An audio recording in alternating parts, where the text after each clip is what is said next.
Cory, email, welcome to the Human Capital Innovations Podcast. I'm happy to be here. Thanks for having me.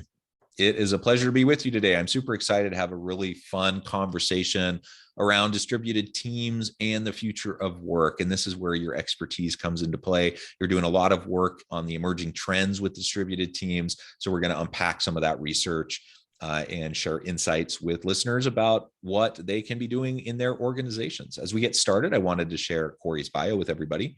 Cory Email leads all things Web3 as the director of blockchain and Gigster, a company dedicated to helping businesses develop software applications with the speed of a starship, coupled with the quality and expertise of the most innovative global talent.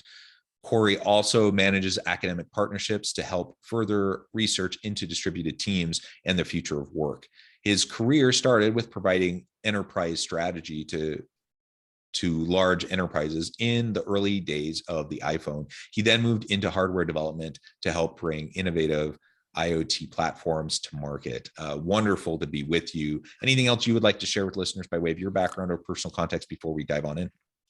No, I think that, Mike, I feel like it's always weird to hear someone read you your bio, like, oh wow, okay, that's yeah, doing all right. Well, no, I mean, good.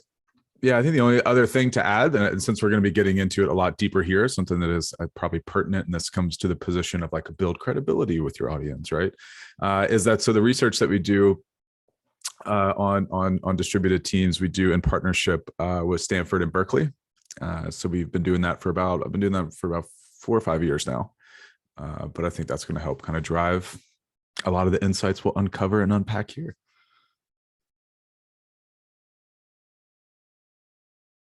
Yes, excellent. That's wonderful.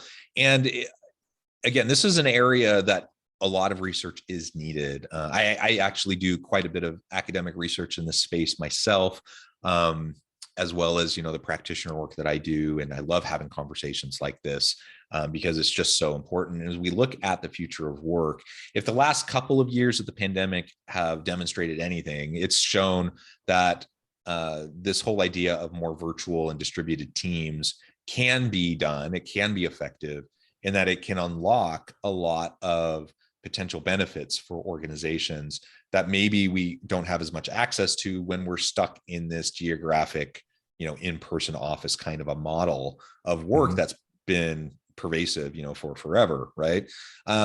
So let's start there. Let's start by talking about some of the research that you've been doing around distributed teams and the future of work.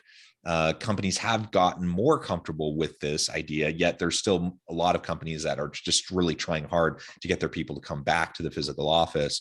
What are some of the major trends that you're starting to see through the work that you've been doing?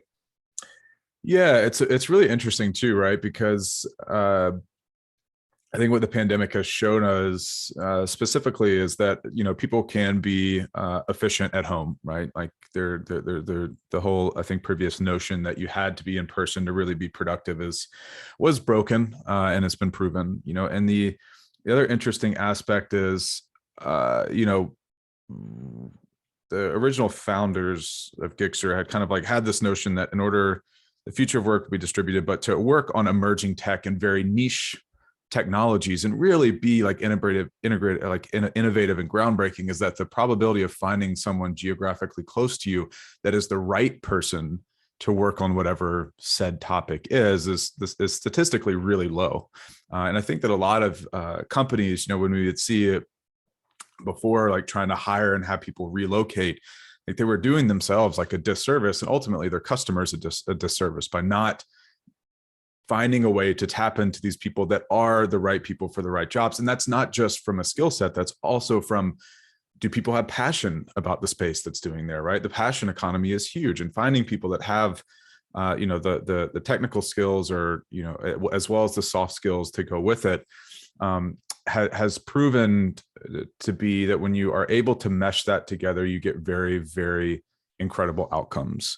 And that's what, that we've been focusing on, is how to do that over the past 9 years or so. And a lot of the research that we've been trying to push into is is really around like, how can you determine or predict team success?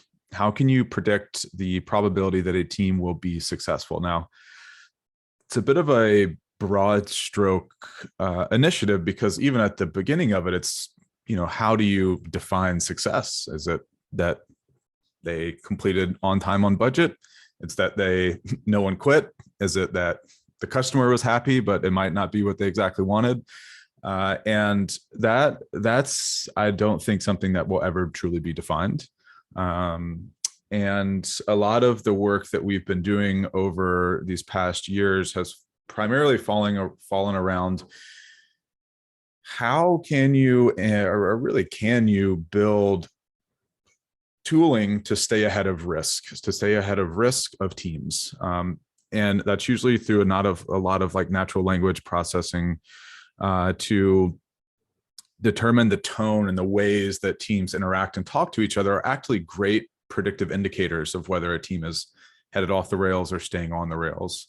And we're also doing some research into like creating team viability scores. So determining from very early on, is this a viable team? And this gets in a lot deeper and way beyond like the easy stuff that we tackled early in the day was, can we create skill profiles where we, track and grade their hard skills of, for us, it's in tech, but it's, do they know X software stack? Do they know, can they program? What's their code review scores? And all of that at the end of the day is like extremely trivial. Like the harder thing to research and solve is the kind of like the human condition on how we like interact with others, and do our soft skills and personalities mesh really well. And like, beyond trying to build some like crazy personality, Skynet persona, what we would rather do is say, hey, can we create some tooling that if we like stick a group of people in a room, within 10 minutes of conversation, we can provide with a high level of accuracy whether or not that group of people would be successful as a team working together. And this all with the idea of the future of work and distributed teams becomes incredibly, incredibly powerful. A lot of times that we've seen, especially when we work with a lot of large enterprises that are now working remote for the first time, they're used to being able to visually walk around and see, are these people doing what they're doing? And like, can I get like suggestions from body language of, is this team meshing or not? And as soon as you remove that like physical layer for the brain, it's very odd, right? And you tend to kind of like ignore and walk past a lot of the signs that there's an issue, and that leads to this kind of like snowball effect. And that lens of, can we build tooling to predict and understand what drives team success from distributed teams has been kind of this like guiding light, which has been fascinating insight so far. Yeah, well, that's super interesting. I would love to drill in and learn more about some of those tools that you're doing. You also mentioned just a minute ago about, tech and how tech companies seem to be more willing to adapt to this kind of new future of work and distributed team model.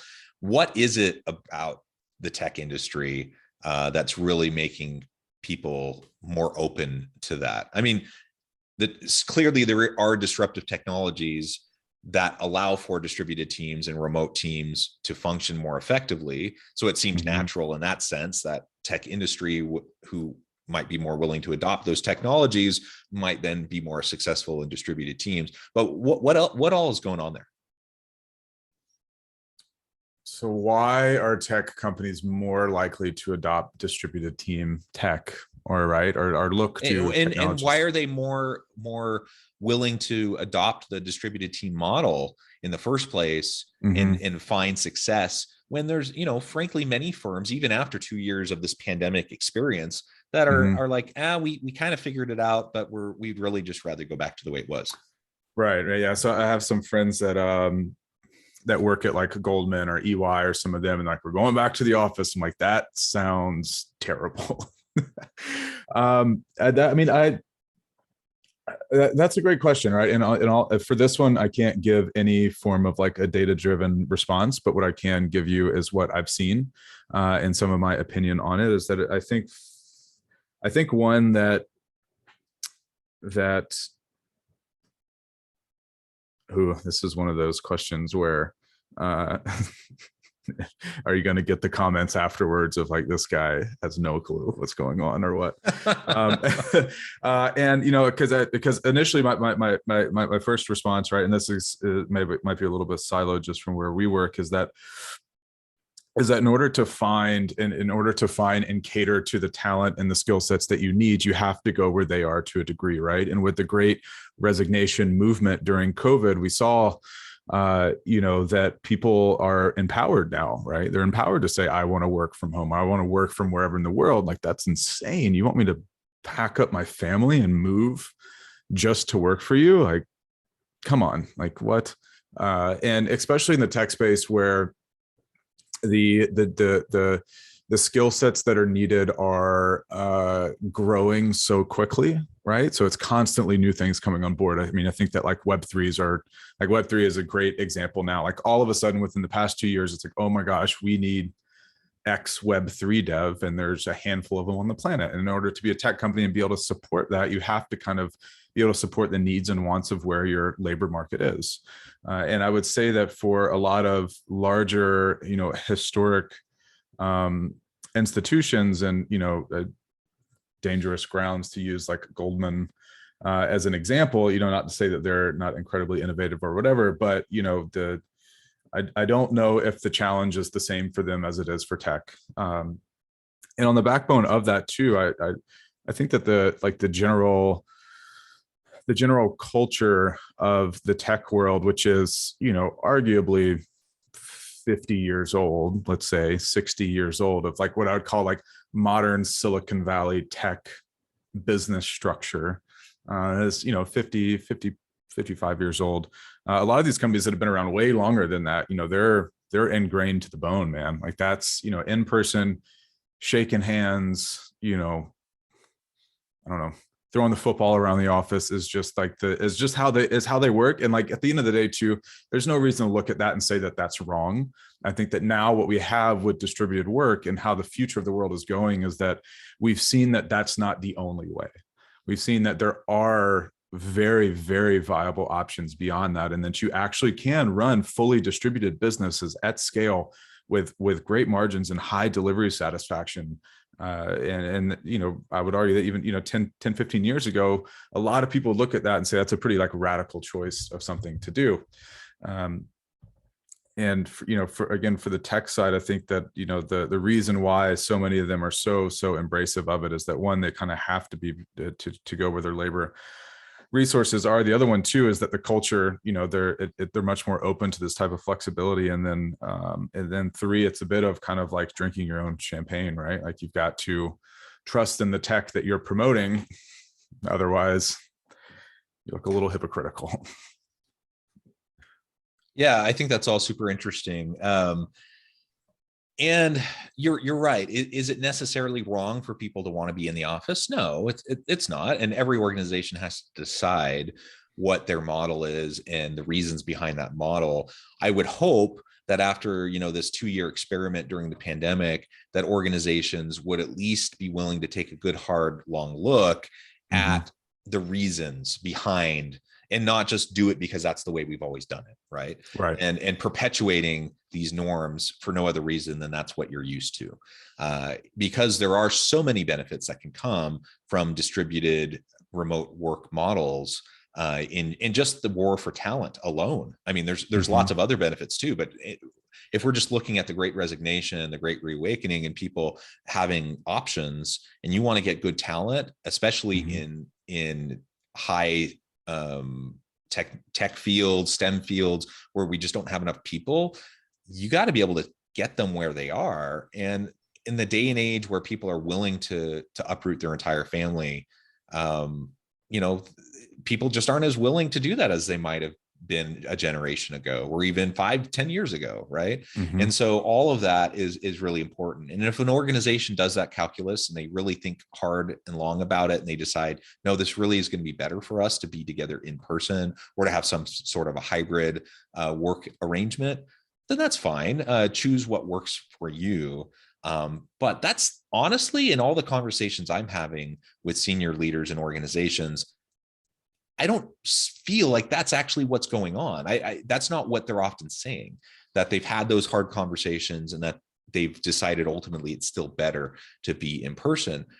They're largely just, in the conversations I've been having, they're largely just coming to the conclusion that we're more comfortable with everyone being physically together. And so that's what we're going to do again, just like we did before. And if, I don't know the future, so I can't fully predict the future, but as we look at the trajectories in the future of work and disruptive innovations and how that's changing the way we work, it just seems like you're setting your organization up for failure if you're not willing to adapt and adjust and meet the labor market where it's at. Yeah, I completely agree. I mean, so the thing that's really been like super, super top of mind for me lately, and I've been like mulling this over a bunch, is the concept of DAOs, right? So decentralized autonomous organizations, like the Constitution DAO, right? A bunch of people came together, formed this distributed anonymous organization to raise $47 million to try to buy a constitution, yada, yada, yada, right? I think DAOs are really interesting because, one, I don't think that pure DAOs work. Hot take.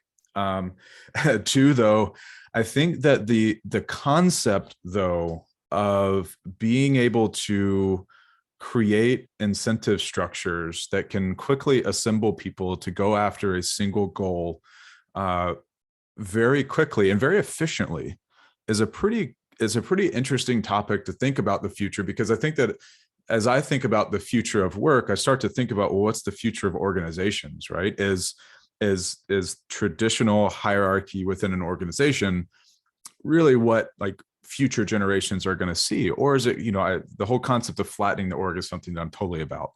And using tech to flatten the org is what a lot of our research is trying to do, right? Is trying to figure out how can you manage more people?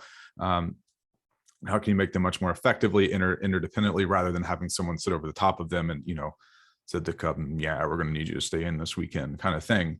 But as we think about the future of work, thinking about the future of companies, I think is even more compelling, because now you're saying that if we take the DAO model and say that we tailor it a little bit, so it's not a pure DAO, but it's a form of a business where you can quickly bring people together and then disband them after a goal is reached. What does that say about the future of work in this kind of like fractionalized participatory economy? And we already saw some of that, I think, be proven out with the ride sharing apps, these like fractional jobs, the Fivers, where people can choose when they want to work and they can contribute, and then they can move on. And it's this ability to tap in and tap out when you feel comfortable doing it that I think is going to be it's going to be more pervasive beyond just these certain type of jobs, right? And being able to facilitate that, I think, there's a ton of research that's open and out there and needs to be investigated on how you enable this stuff better at scale. So I would, I recommend everyone to like take a look at that, take a look at DAOs, but like try to think of it in the context of, will the future be elastic companies, right? Where they're companies forming really quickly to achieve a goal. Once that's done, they disband. And what's funny is that the other day I ran a poll on my LinkedIn. I think the question was, if a company isn't around after a year, do you immediately think, one, maybe it achieved its goals, or two, that it was a failure? And it was like 90%, everyone said it was a failure, which is like cognitively like a little weird, but it's kind of baked in from day zero. If you start a company, you better be starting that thing to run until you are 6 feet under, man. Otherwise, like, society said that you failed. But what if like you're like, I'm going to start a company and we should achieve our goal in 2 years, and after that we'll dissolve, and that's a win. Like, is like, right. And the other, so that's baked into our mindset, but it's also this idea that you constantly have to be growing, right? Mhm. This perpetual growth. Is that actually necessary for an organization to be successful? Do you constantly have to be growing? Do you constantly have to be gobbling up the competition? Not necessarily, right? And in fact, in my opinion, we could point to many of the societal and social problems out there. And, I think some of those could be addressed just by shifting our mindset around businesses, how they work and how they're structured. So I think there's a really great, this is a really great thing to really consider and to challenge again, our assumptions about why organizations are structured the way they are, why work is designed the way it is. And again, if we do all that analysis and calculus and we ultimately decide, yeah, it's better for us to be together, then fine. But don't just assume that that's the case. And that's why all this research is so important that you're involved in, that I'm doing, and many, many others are doing the same. We've already kind of highlighted some of the pros around distributed teams, and we've alluded to some of the downfalls and pitfalls as well. But what, in the research that you're doing, what are you seeing, when people are making the argument to be fully on premise, physically face-to-face in the workspace, they're pointing to some of the challenges with distributed teams. What are the pitfalls when that's our model? I look at it as the main places where I see companies fail in trying to go remote. And from what we've done, that's a lot different, is that, from day one, we knew that we were going to be distributed, right? Like, we knew that our model was that we will work remote. So all of our structure, all the way down to how we, create and set up documents for asynchronous work, right? So we've got people around the globe. And, whenever you have a new idea or a new thing that you're trying to push forward, getting everyone together to collaborate on that at the same time is really, really hard. And we have these things called spec docs, where we'll outline what our idea, or what the goal that we're trying to achieve, and then let people comment on that as the world turns, and people have their daytime and we have our nighttime, and when it comes back to day. And this allows us to continuously keep working nonstop. And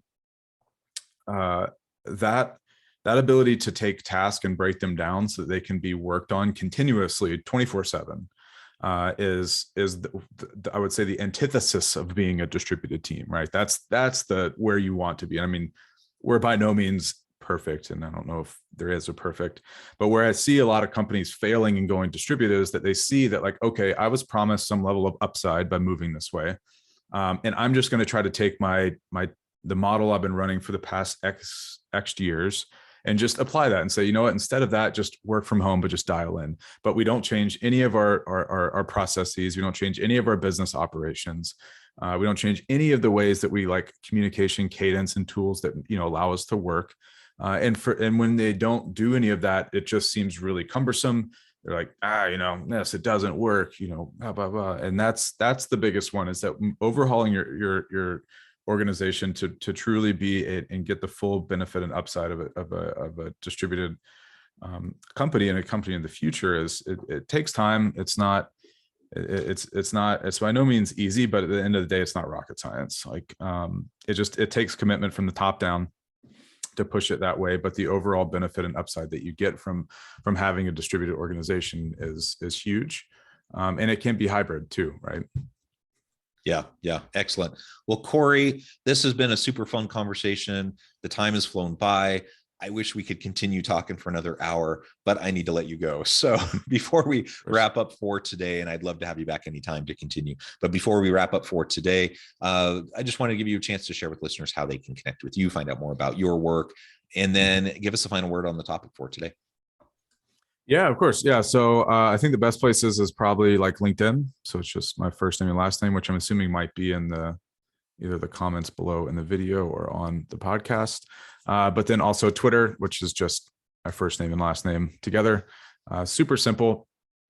But at the end of the day, the final thoughts on the topic is that the future of work is coming very, very quickly, and with the provision and growth of Web3, and all the ability to provide digital provenance and ownership within the non-physical world is going to only accelerate things. So I suggest everyone to at least start doing some research or becoming interested, because it will help you gain a huge competitive advantage in the long run. Well said, Cory. This has been so much fun. I encourage listeners to reach out, get connected, find out more about what Cory and his team can do for you. Check out the research that's being done in this area. And as always, I hope everyone can stay healthy and safe, that you can find meaning and purpose at work each and every day. And I hope you all have a great week.